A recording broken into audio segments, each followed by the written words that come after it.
परवाच्या दिवशी दुपारी 2 वाजता या ठिकाणी पाचटाचं घर होतं. 3 कुटुंब या ठिकाणी राहत होती आणि 3 कुटुंब राहत असताना अचानक आमचे अतिशय जुने सहकारी गोपीनाथ दादा या ठिकाणी बाहेर झोपले होते. त्यांच्या डोळ्यांचं ऑपरेशन झालं आणि ते बाहेरच्या बाजूलाच थांबले होते, परंतु त्यांनाही जाणवलं नाही, दिसलं नाही, काय नाही. आगीचा एकदम कल्लोळ असा झाला, मोठं आग लागली. आग लागल्यानंतर सर्वांनी आजूबाजूला पाहिलं, या ठिकाणी पळत आली, आग विझवण्याचा प्रयत्न केला.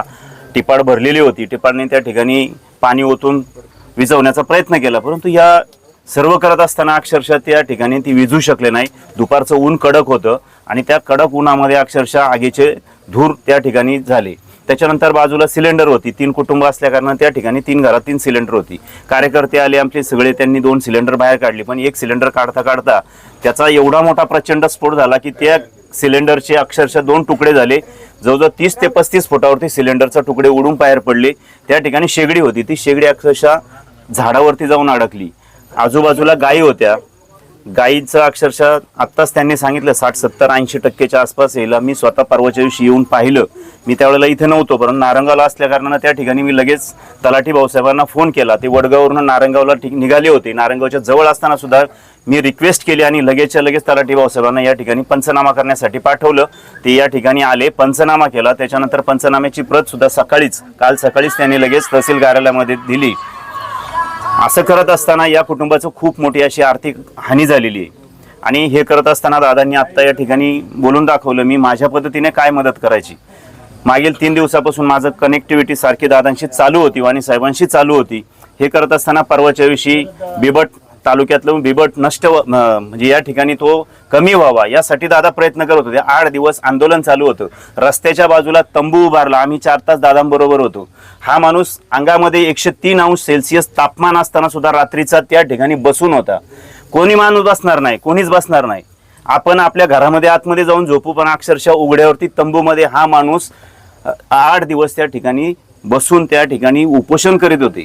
आजूबाजूचे लोक कोणीतरी आणून द्यायचे काहीतरी. कार्यकर्ते आले, दुसऱ्या दिवशी आले, त्याच दिवशी आले, परंतु त्यांना दादांनी परवाही सांगितलं की मला झोप येत नव्हती, कारण माझ्या कार्यकर्त्यांवर जर हल्ला झाला, कारण ओपनमध्ये सगळे झोपलेले आहेत, परंतु माझ्या डोळ्याला डोळा लागत नव्हता, अशी ही व्यक्ती. आणि परवा कालही मला फोन केला. काल पुण्यासारख्या ठिकाणी दादांना मीटिंग होती. कार्यकर्ते थोडेसे नाराज झाले की दादांना, कारण तालुक्यात वलय आहे दादांचं, की कुठेही गेल्यानंतर आहे ना शरददादांना बोलवा. कारण का ही व्यक्ती अशी आहे की स्वतःच्या दातृत्वातून त्या ठिकाणी पैसे देणारी. एखादं कुटुंब उभं करण्याची ताकद जी आहे ती फक्त शरददादांमध्ये, बाकी कोणामध्ये नाही. आज गावामध्ये काम करत असताना अनेक वर्ष दादांशी माझा संबंध आला. गावात त्या ठिकाणी पुलाच्या माध्यमातून दादांना फोन केला. आपण अनेक जणांकडे गेलो, वाणी साहेब आपण गेलो, आढळराव दादांकडे गेलो, बेनके साहेबांकडे गेलो, अनेक जणांशी आपण कॉन्टॅक्ट केली, पत्र व्यवहार केले, परंतु कोणातही धमक नव्हती. मी शब्द का वापरतो, धमक नव्हती की त्या ठिकाणी पूल करावा. कारण त्या ठिकाणी पुलाचं दळणवळणाचा मार्ग कोणत्याही ज्यावेळेला सरकार पाहतं किंवा कोणतेही अधिकारी पाहतात की त्या ठिकाणी तेवढी लोकसंख्या आहे का, परंतु दादांनी तो विचार केला नाही. कारण दादा मनसेचे एकमेव आमदार त्यावेळेला निवडून आल्यानंतर दादांनी विचार केला माझ्या जनतेसाठी पाहिजे, माझं पिंपळगाव एक झालं पाहिजे. ज्या वेळेला अक्षरशः वाणीमळा आणि पिंपळगाव हे तुटक म्हटलं जायचं, परंतु वाणीमळा हा पिंपळगावचाच एक भाग आहे. हा जोडण्याचं काम कोणी केलं असेल तर 3.5 कोटी रुपयाच्या आसपासचा निधी दादाने टाकला. अजूनही पुलाचं उद्घाटन नाही झालं. काही लोकांनी खोट्या त्या ठिकाणी फोटो टाकलेत आणि त्याचे माझ्याकडे फोटो पण आहेत आणि दुसऱ्यांनी ते उद्घाटन केलं असं दाखवलं, परंतु दादा कधी म्हटले नाही मला माझ्या हस्ते उद्घाटन करायचं. गर्व नाही या माणसाला.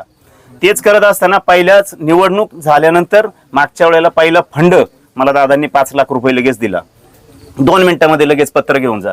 खंडोबाचा रस्ता मी फोन केला, लगेच खंडोबाचा रस्ता. त्याच्यानंतर गावामध्ये आढळराव पाटलांकडनं रस्त्याची कामं असतील, दादांनी काही फंड टाकले, सातपीर बाबाच्या बाजूला काही फंड टाकले.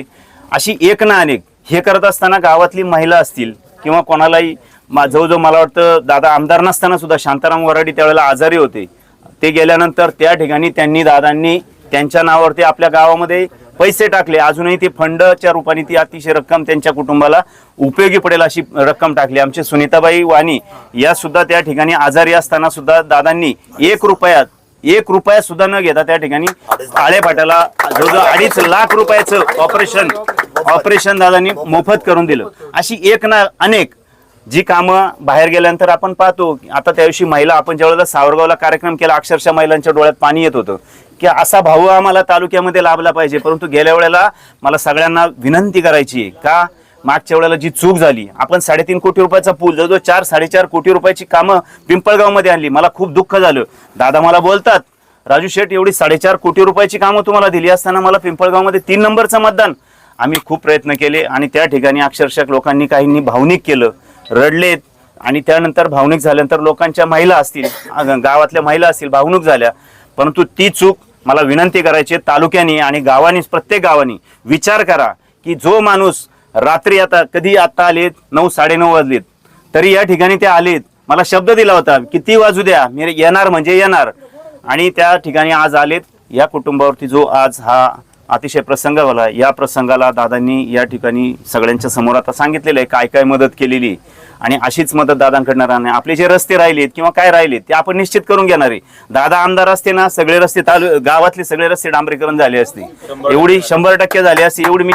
आणि हे तर आमदार झाल्यानंतर सुद्धा होणारच आहे. आताही आपण कामं पाहतोय कशा क्वालिटीची कामं चालली आहेत. आम्ही सांगायला गेलो का काय कॉन्ट्रॅक्टर विचारत नाही अशी परिस्थिती आहे काही. तर मला विनंती करायची आहे, आपण या ठिकाणी म्हणजे मतदानासाठी म्हणून नाही आले माणूस, परंतु आपण सर्वांनी विचार केला पाहिजे, सामूहिक विचार केला पाहिजे का आपल्याला तालुक्याला आमदार कसा पाहिजे, कोणतं तरी व्हिजन ठेवणारा पाहिजे. दादांचे आमचं बोलणं झालं त्यावेळेला आपल्याला एक तरुणांसाठी की नगर आणि जुन्नर तालुक्याची जी बाउंड्री आहे त्या बाउंड्रीवरती ज्यावेळेला आमदार असताना दादांनी मंत्र्यांबरोबर मिटिंगा घेतल्यात आणि मिटिंगांच्या माध्यमातून तालुक्याला काहीतरी तरुणांना आपल्याला काम मिळालं पाहिजे. त्या ठिकाणी एक छोटीशी MIDC म्हणजे आपण जशी मोठी आहे पण छोटीशी काहीतरी MIDC त्या ठिकाणी व्हावी, हा दृष्टिकोन, व्हिजन ठेवणारं नेतृत्व. आज काय नाही हो, आज मी लगेच देईन 10,000 20,000 देईल, पण तसं नाही. पुढच्या पिढीला काहीतरी त्याचा उपयोग झाला पाहिजे.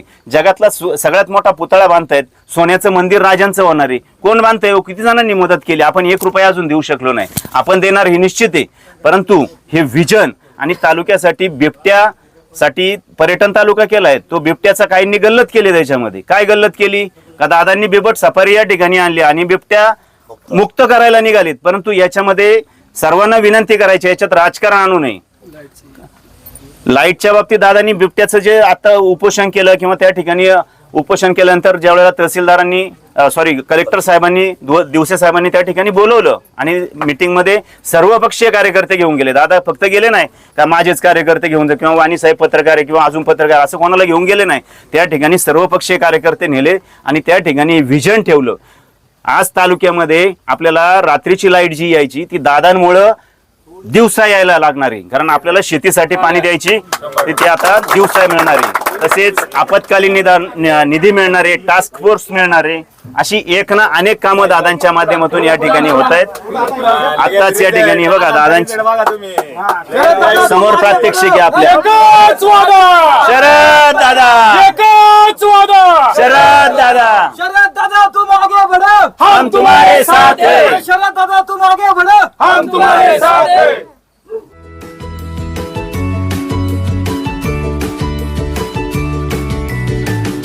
बातम्या शेतीच्या, बातम्या मातीच्या, बातम्या अन्यायाच्या, गुन्हेगारीच्या,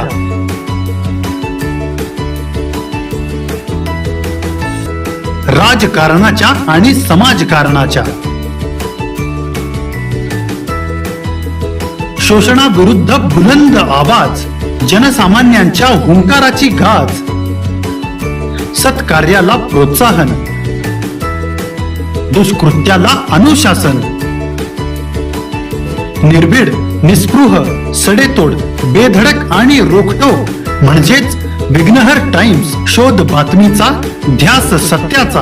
आपलं चॅनल, आपली बातमी. सबस्क्राईब तर कराच, पण बेल आयकॉनवर क्लिक करायलाही विसरू नका.